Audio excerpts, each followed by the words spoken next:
So here we go. All right, so we are now recording. With that, I want to welcome you all and thank you so much for taking time out of your day, taking time out of your evening with your hidden helpers in your house to be with us tonight. I'm very excited about the presentation. We're going to talk a lot about communication and why that's so hard. Why do we need healthy communication? How can we do that? And some tips and tricks to help us along the way. Along with that, I have some really amazing guests with me tonight. I have my wonderful and amazing colleague, Mandy Barr, RCI's very own caregiver coach and community engagement specialist. I also have our amazing friend from Sesame Workshop, Angel, who you'll hear from later. But before we get started, if you know anything about the Rosalind Carter Institute for Caregivers, you know that we never begin any presentation without doing Mrs. Carter's Four Kinds Code. In a time in which so much divides us and it's so easy to think that we're the only one in the world, we want you to know that we at the Rosalind Carter Institute for Caregivers, or RCIs, you're going to hear me shorten it in just a little bit, really truly only believe there are four kinds of people in the world. Those who have been caregivers, those who are caregivers, those who will be caregivers, and those who will need them. So please, let's keep that in mind as we think about the caregivers, whether they be caregivers or veterans or other demographics, and the hidden helpers in their homes and in our communities, and recognize that they're all around us. Before we get started down to the nitty-gritty, we're going to do a grounding exercise. It's been a really busy day, probably a really busy week. If your kids are in school like mine, we have fought the great battle of tests and progress reports this week. So if you will, all with me, if you would like, let's take a deep breath in. We're going to take a deep breath in and we're going to hold it for 3, 2, 1. And let's slowly exhale. And let's be grounded in this safe space and place that we're building together. All right, so if you are with me and you got into this room, you should have filled out a survey. If you didn't, now is the time to do that, okay? So you can scan the QR code. Mandy, my ever vigilant producer over here that keeps me on track, is going to try to pop that link in the chat for me so I'm not doing too many things at one time because I get wild over here, as you probably all will know. And while you're filling out that survey, I want to make you aware that this webinar is powered by the Wounded Warrior Project. By working together, the Wounded Warrior Project, RCI, and Sesame Workshop provides a broader and more complete range of programs, services that greatly improve the lives of warriors, their families, and their caregivers. Wounded Warriors programs, advocacies, and collaboration with other veteran organizations like RCI help foster the most successful, well-adjusted generation of wounded service members in our nation's history. The Wounded Warrior Project offers life-changing services in mental and brain health, career counseling, benefits, physical health and wellness, advocacy, long-term rehabilitative care. Warriors and their family support members never have to pay a penny for any of those programs I just mentioned. If you're interested, you can register for these programs right now, starting by using the QR code you'll see to the rightish side of your screen, or hopefully Mandy can pop that link into the chat if you prefer a link to click on. And with that, we should be done with the survey. I told you it's very quick. It's only like 5 questions. We use this survey to find out how we can do better, how we can grow together, what topics you're interested in, and how we can make our caregiving landscape so much better by making programs, products, and contents for you, by you. So with that, let's get started and let's talk about communication. So first things first, I want to talk about why communication as a caregiver is so hard. I want to start off by telling you that I have past experience of being a caregiver. I am currently a caregiver. And I also have experience in training over a decade's worth. Please don't do the math so you know how old I am. In mental health services, working with mental health clients that also with their caregivers and also people with substance abuse disorders. varying different organizations that they receive their services from. And I want to tell you that in doing all that work and spending all those years in training and education in college and graduate school and working through my internships and working as a counselor and rehabilitative psychiatric practitioner, I have learned, and I know for a fact, that no one is inherently a good communicator. Okay, that is not to dig at you or say you're doing it wrong. It's just for us to recognize that good communication takes work, and we don't come out as babies having a large vocabulary to use to communicate our wants, needs, and what we need to help us grow and thrive. We're not born with an emotional intellect that allows us to perfectly describe our feelings all the time. Communication takes work and it takes practice. You're going to hear me say that a lot during my few slides that I have. But I also want to pick on a point that communication is exceptionally and uniquely hard as a caregiver because you're busy, right? I know I was busy. It was hard for me to have really good communication when I was actively caregiving to the people that needed me. You're taking care of someone and doing all the things. And when it comes to our hidden helpers, our little minds and our little hearts that live in our houses or in our families or in our communities, it can be really easy to think that they just don't understand, right? Because as caregivers, you deal with a lot of big topics, and a lot of those topics are really hard. Okay, so when we think about that and we think about how we're going to talk to our hidden helpers, our little kiddos, how can we talk to them in a way that's easy for them to understand or even make sense? Because a lot of times it's hard for it to make sense to us. And then I'll say the second thing is that when we're communicating with our hidden helpers, our little kiddos, no one wants little hearts and little minds that are in our homes and in our communities to worry, especially when they think that someone they love so very, very much is having a difficult time. Nobody wants that. And then I'll say the third thing in communicating with hidden helpers and why it can be so hard is that we all know, especially for those of us that have preteens and teenagers. That's me. I have two. Send help, please. LOL. Mandy, too. We're all in this. Is that perception is reality. And in our home life and in the interactions that our kids see, that influences how they see relationships outside of the home and in the community and how they will communicate in their own relationships as they get older.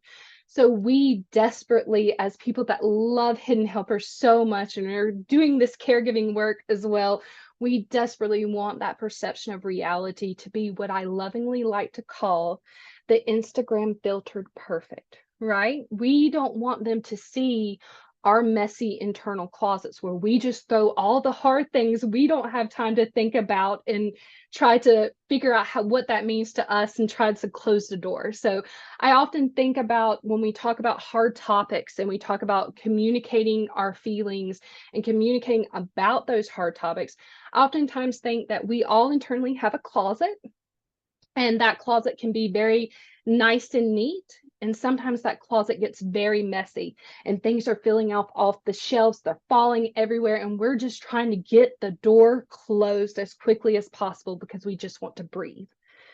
So I say all of that just to give you some ideas to get you thinking about, well, why is it so hard to communicate with the kids in my home about what's going on with the veteran that I'm caring for, that I love dearly, that they love dearly? And I'll say when you're looking at this and you're looking at this thought pattern, it can also be very easy. I know, I'm going to say this with all honesty.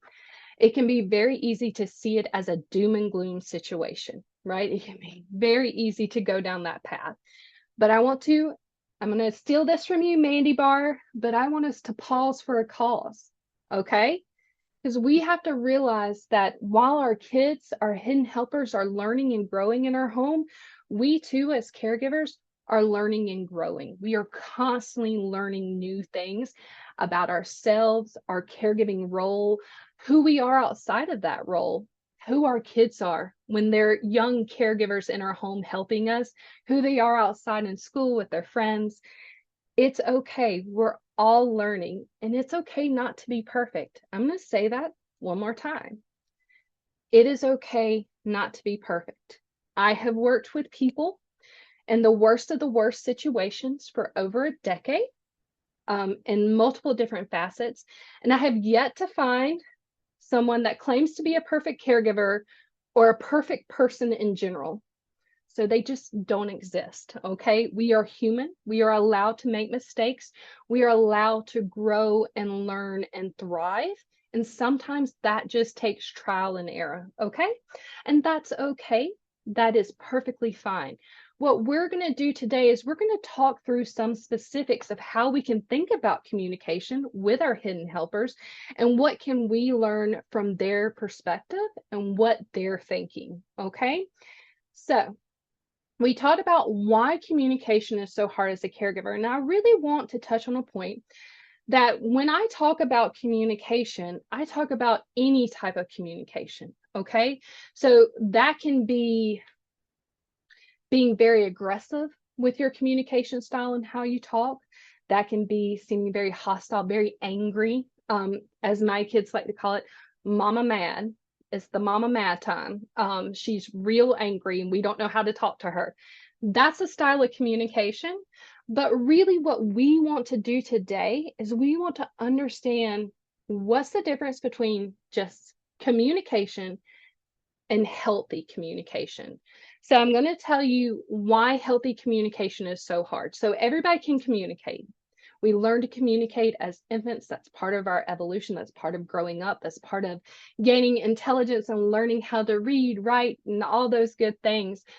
But healthy communication is an entirely different avenue because healthy communication takes several things, okay? And I think of healthy communication really as a recipe. We're going to make the best communication sweet treat we can. But in order to do that, we have to have the right ingredients, okay? So healthy communication, it takes intentionality, okay? That means that while we're talking and trying to communicate, especially with kids, with our hidden helpers, we are aware of where our sensitive areas are and have an idea of where our hidden helpers' sensitive areas are, okay? So I say that, Mama Mad, I know I am very quick to the negative. I'm very quick to doom and gloom sometimes, especially when I've had to do some caregiving tasks. And you all know that those never go smoothly or easily, all the planning in the world, and it's something's going to go wrong. So I'm very quick to get frustrated and just what are we doing? It takes intentionality for me to recognize that I know I'm getting to my sensitive spot. I have some kiddos in my house that help me with caregiving as well. And I know their sensitive areas are around, we're preteens, so it's around our looks and what we're wearing and our friends and who's online to play video games and how we're talking to them, or really knowing if a friend has had a bad day. So we understand where those sensitive areas are. We have taken the time to be really intentional with that knowledge, okay? I'm also going to tell you that another ingredient you have to have healthy communication is mindfulness. Okay, that's different than intentionality. Okay, mindfulness means that we are observant of the conversation we're having and how it can affect others. I'm going to talk a little bit later about assertive communication versus aggressive communication, and we're going to touch back on this mindfulness. So stay tuned, we're going to get there. But we are really understanding how this impacts our hidden helpers. So I think of the example of we have a really hard topic to talk about. It's really sensitive for me to talk about it because it means that someone I love dearly is having a hard time, which also means that someone that my children love dearly is having a hard time. So I know that's a sensitive area to begin with. I understand that. I understand it's very sensitive. We want to be very careful with that. When I'm having those conversations, I am very mindful of what my kids are doing. What are the looks on their faces? What are the words they're telling me? What is the body language they're having? So if they're slumped over and they're just, wide-eyed and just nodding along, I know that we probably hit our limit. We can't talk about any more hard stuff. They need to digest that, and I need to be mindful of that and give them that space. Okay? So we have intentionality. That's our first ingredient. We have mindfulness. That's our second ingredient. And then the third ingredient, which you're going to hear me say so very much, practice. I know. Haven't we gotten out of that? Haven't we done all the homework we can do? But practice. I did not naturally become a good communicator. I will be very honest. I had to practice, practice, practice. And I even had to go to higher education to learn how to communicate really well so I could help the people that I wanted to help. Um, when we practice, healthy communication as caregivers, that means we're making the decision to make the effort to communicate in a way that increases our awareness, our understanding of what's going on, but it also elevates our communication levels with those around us, okay? Especially in relationships with our littles in our home, okay? So when I talk about that, I really want us to think about we're practicing and we're trying really hard to use good communication. We're seeing that maybe our kids are becoming distant. They're logging off. That's the easiest way I can think of it. They're logging off the conversation. I have to know that I have to give them that communication skill to be able to verbalize that to me. So we practice that. Me and my kids have had a lot of hard conversations. For those of you who are just now meeting me, my backstory with caregiving really began with my son. My oldest son was mauled by a dog when he was 4. That was right about the time that he was learning so many communication skills and being verbal and understanding how to express his feelings. And in an instant, that was all gone, and we had to start back over from zero. So we had to do a lot of practice, especially when we were beginning that journey, and we had to be really intentional and mindful when he was getting to a point where he could not talk about what he was feeling or verbalize that or put that into words because it was too much and it was too overwhelming for us. But we eventually got to a point where he could talk about it and he could tell us how he felt. He could tell us what it meant to go to the school and hear the bells ring and it to be very jarring for him, for his PTSD to flare up and him not to know where he was and be so anxious that he crawled into a ball underneath the desk and cried. So we had to practice to get there so I could understand what was happening. Okay? I'm going to say that having and using healthy communication can be hard with our hidden helpers because I also think when we are using healthy communication, so again, like my son, I had to be honest and say I was so very scared for you. I'm always so very scared. I want you to know I'm here and I love you so very much. And if that means I put you in a plastic bubble and just carry you around with me in my arms all the time, then that's what I'll do if that makes you feel better. Because really, when we're using healthy communication, we're being vulnerable at the base of it. We're being really vulnerable. I call it, we're ripping our chest open. We're letting people see our hearts and our souls and knowing what's in them and knowing how we feel. But that also means when we're vulnerable that we might not know the answer immediately. So while we're trying to have healthy communication, it can be really super easy to think that we don't know the answer. We have to come up with something really quick. And that might be a little white lie to get us by. But I'm going to give you some tricks to do that later on to get by with those hard conversations. When it comes to our kids and our young caregivers, we have to help them learn what healthy communication is. That's a skill that we have to learn within our houses, within ourselves, within the relationships that we build.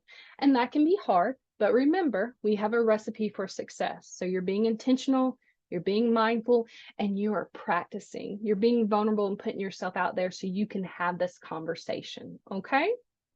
So as we move on As promised, I want to spend a few minutes to talk about healthy, assertive communication versus aggressive communication.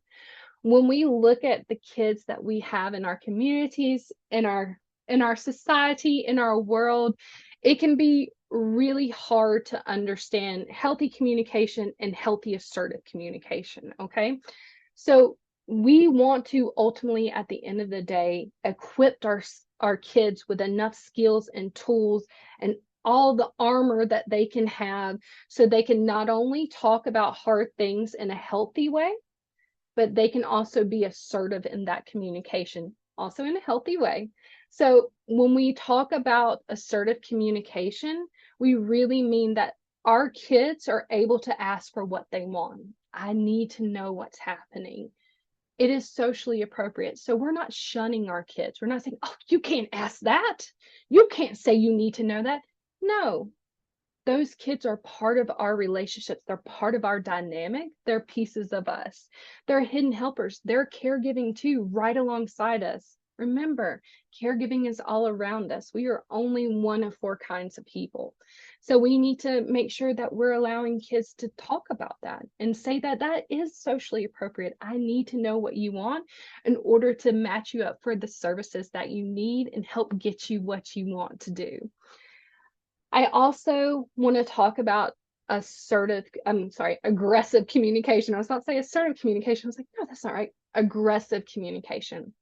So when I talk about aggressive communication, I mean, that's communication that is very hostile. That means you can't talk about hard things without yelling or being scary. So I work with a lot of kids in community theater. Mandy can attest to that. I'm one of the kid directors in our town, and so I typically work with about 80 kids at once.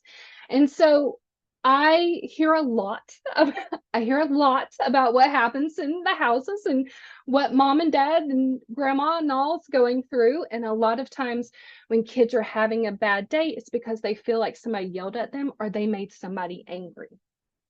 When we're trying to assertively communicate and instead we mess up and we become aggressive. We start yelling, we become scary. My kids call it scary. You're just scary.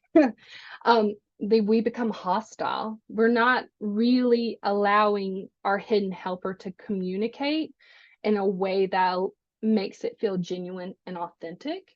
It also means when we're aggressive in our communication, it makes a hidden helper feel like they can't be honest with us.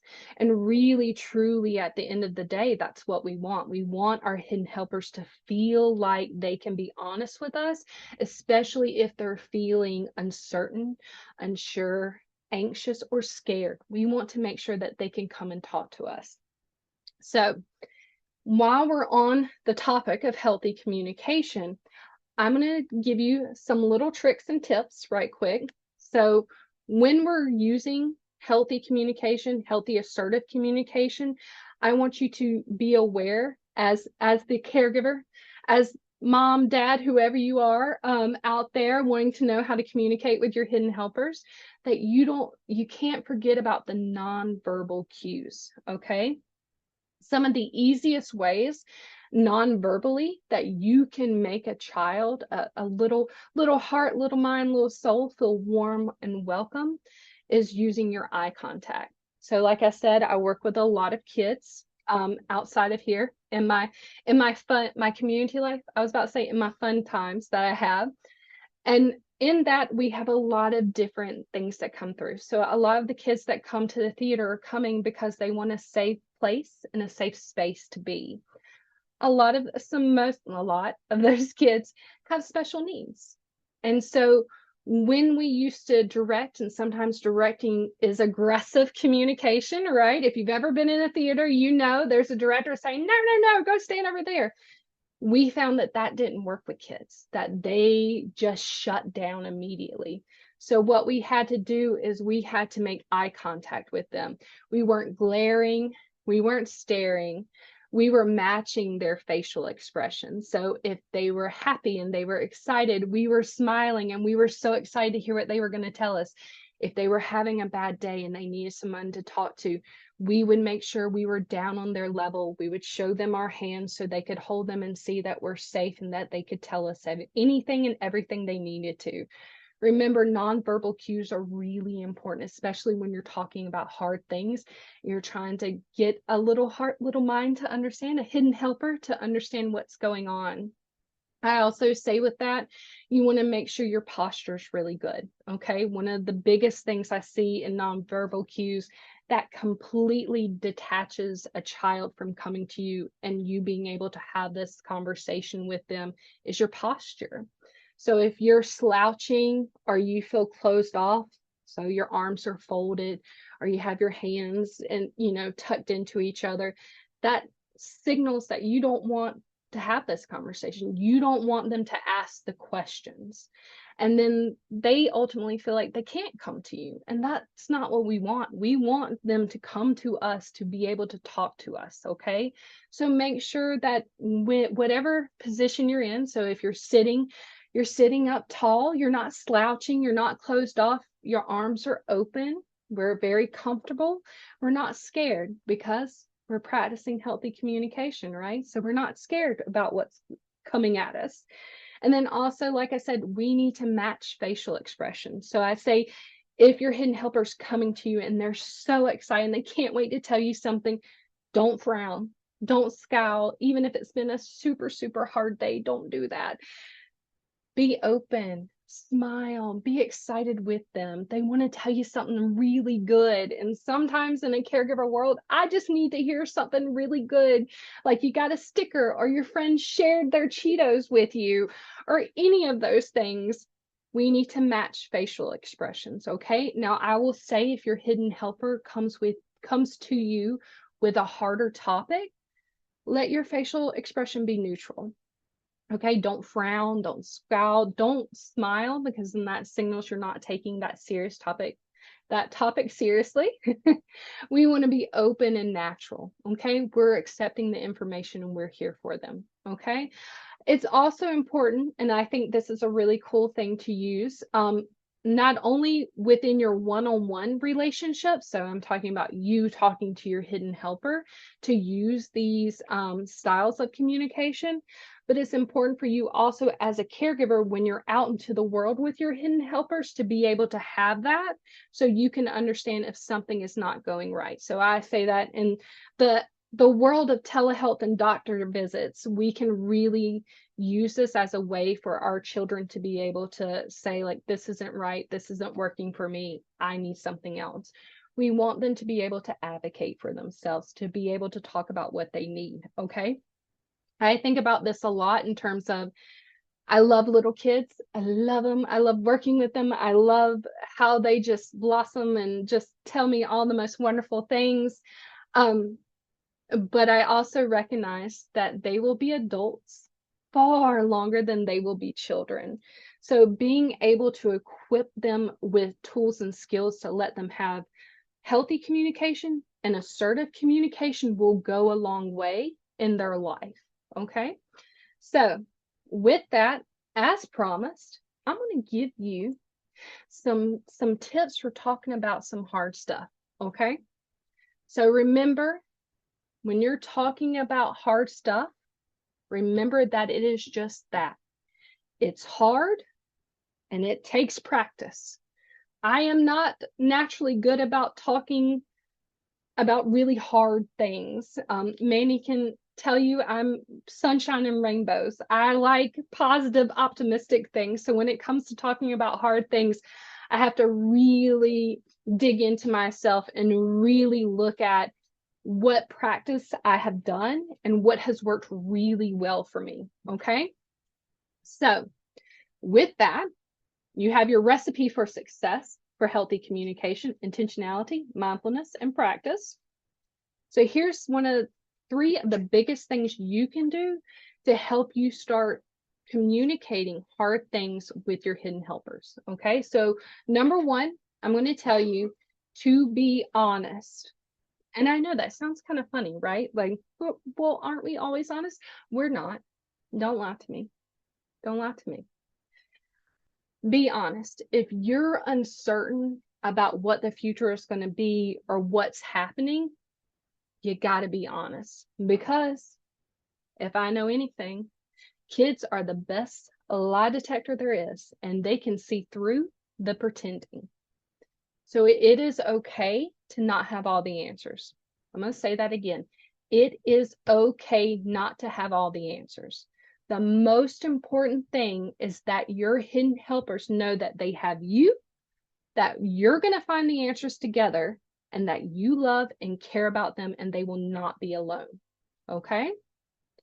Number 2, use your feeling words. Kids won't know what those feelings are or how to attach them to some definition of how they feel in their bodies if you're not using those words. So I tell everybody, if you come to my house, we use feeling words a lot. We have conversations. You seem very angry. You seem very stressed. You seem very anxious.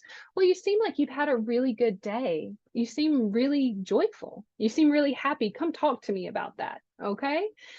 Everyone essentially will learn what it means to feel happy or sad or worried. When you use your feeling words, you are also giving permission to your hidden helper to use those words as well. Okay. And being able to use feelings words like, I just want you to know I'm just really upset right now. That is really the start of healthy and solid communication. I am able to talk to you about my feelings because I heard you use these words and it sounded very similar to how I'm feeling. Okay? The third tip I'm going to tell you, be reassuring. It is hard. You might not have all the answers. And sometimes conversations can feel uncomfortable. And as hard as it is for you to have the conversation with the kids, it's also hard for them to have the conversation as well, right? So I tell everybody when you're talking to your hidden helpers, when you're in a caregiving situation and the journey may have suddenly changed for some reason, be reassuring to that hidden helper. Yes, they're not feeling well. We're going to have to figure out what we can do to help them feel better, but that's okay because we can do that together.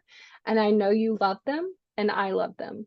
It's going to be okay. We're going to be together. We're going to figure this out. Make sure that at the end of every conversation is the understanding that you will be there and you will support your hidden helper. Okay? So, with me, you have learned why healthy communication is so hard as a caregiver and so hard when talking to hidden helpers. You've learned the recipe for success to having healthy communication, and you've just now learned 3 tips for talking about really hard things. Okay, so remember, our recipe for healthy communication is intentionality, mindfulness, and we're practicing. Our tips for beginning the conversation about hard things is we're going to be honest if we don't know the answer. And that's okay. We're going to figure it out together. We use feelings word. I'm feeling happy. I'm feeling sad. I feel joyful. I feel uncertain, uncomfortable. And third, we're being reassuring. It's okay to feel like this. It's okay to not know what you need or to try to be figuring out. Just know that we're here in this space together. And at the end of the day, there's nowhere else I'd rather be. So with that, guys, you have done the Leslie Hidden Helper Communication Tour. And it is my honor and so excited for you to meet our good friend from Sesame Workshop, Angel, who's going to come and he is going to talk to you about some really awesome things from Sesame Workshop. So Angel, I'm going to let you take it away. Just let me know when you want me to advance your slides. Thank you, Leslie. That is going to be very hard to follow. I don't know that I have anywhere near as many tips or insights or helpful guidance for anyone as you do. But I will do my best. Hi, everyone. My name's Angel, coming at you, not in person at the Sesame Workshop as I was earlier this week when I talked to Leslie and Mandy, but I did try to systematize my home. I've got my friends Cookie, Bert, Ernie, and Oscar here with me to speak with you all today. but I'm really excited to be a part of this conversation. As Leslie said, you know, we at Sesame Workshop are known for this little show called Sesame Street that some of you may have at some point of your life come across. There are just about 54 seasons of it out there. But in addition to the show that we put together, overall, Sesame Workshop is really a global impact nonprofit organization. And our mission is and has always been to help children everywhere grow smarter, stronger, and kinder. And for over half a century, that's what we've done. We've harnessed the power of education, media, research, as well as our very helpful and furry Sesame Street friends to tackle some of the most pressing issues facing young children today. Um, Next slide, please, Leslie.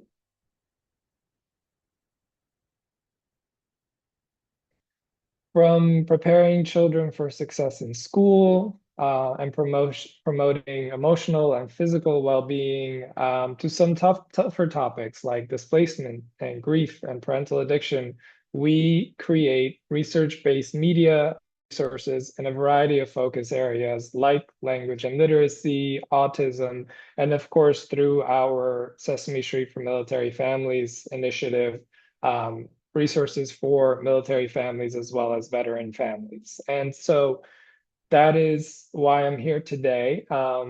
Next slide, please.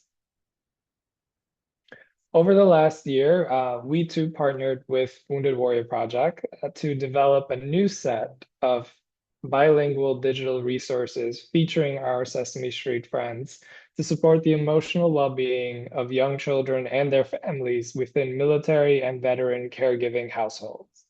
And together we were able to create a number of resources, such as a digital storybook, two articles for parents, as well as a family guide that covers a variety of strategies for caregiving families that parents can use with their hidden helpers around problem solving and communication in particular. And I want to talk about one of those strategies with you all, and I hope you do check out the rest of the resources in the link that I just sent in the chat.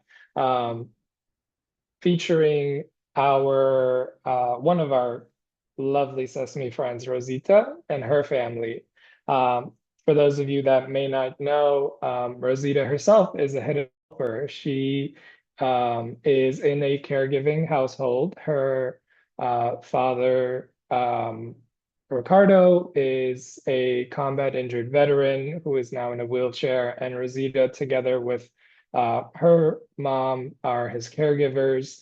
And we put together a really lovely storybook titled Piece by Piece, in which Rosita and her family kind of navigate a day in their life, both just being a very loving family as well as navigating the day-to-day challenges that they experience. And so I won't spoil what the story is about. I do urge you to go read it and click through it on our website.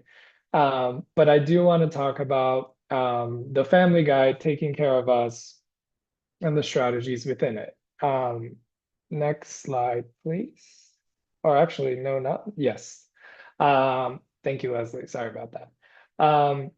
One, I did mention that there are a number of strategies that we share within the family guide around um, some of the challenges that may come up in the day-to-day life and how to go about tackling them together as a family. And one of those is what we call the ABCDEs of problem solving.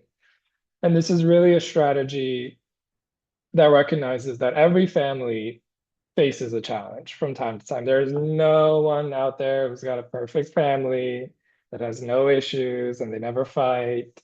But really, the important thing is recognizing um, that that happens in everyone's life. And the important thing is how to deal with it, especially how to deal with it together with your young children. Um, And that can be done, especially with a little creativity and communication. And so one quick strategy that we've created is the ABCDs of problem solving, and it goes like this. It begins with asking. When your child has a problem, ask what the problem is. I would highly encourage using a lot of Leslie's tips on how to approach that initial ask. As I now try to fix my posture, even in this moment, uh, but the first step is always asking and identifying what that problem is. And sometimes, I think similarly to what Leslie was saying, that can take some time to figure out the problem. You know, we're not, as Leslie said, born as natural communicators with the perfect vocabulary to convey exactly what we mean, but especially not when we are 3 or 4 or 5 years old. And so the beginning is always in identifying that problem. And then once you've identified the problem, together try to brainstorm and think of all of the ways, both serious and sometimes maybe even silly, that the problem could be solved. And after that's done, it's time to choose a solution that might work and then doing that solution and trying it out. And a lot of time it won't work, and that's okay. The important part is to try again or simply trying a new solution until there is one that does work. And lastly, I feel that it's always important to evaluate and reflect on what worked and what you learned, because again, not every solution will work, and that's okay. And the important part is there's a lot of learnings that are taken away when things don't work. Personally, I feel that I always learn the most when things don't work out the way that I thought that I would. You know, if you do something and it goes exactly as you planned, you that that one way works. But when you do something and it doesn't go the way you plan, you learn that that way doesn't work, and then you also learn the way that does work because you'll have to try something new. And so always remember to evaluate and reflect on all the learnings um, along the way. And so this is just one of the very simple kind of strategies that we think can be very helpful, particularly around communicating in a problem-solving situation with a young child. And it's really both a very creative, but also really impactful strategy. And it's simple to remember. Everyone knows their ABCDEs, and hopefully can be helpful in communication moving forward with hidden helpers. Next slide, please. And I think that is it for me. I That didn't want to take on too long. I try to keep it short, but hopefully together with the lovely tips and strategies from Leslie, this one small example from Sesame Workshop can really set everyone up for really positive communication. Thank you so much, Angel. I hope that everybody dives into these resources. There are so many and they're so good, and I love every single one of them, and they're just so creative.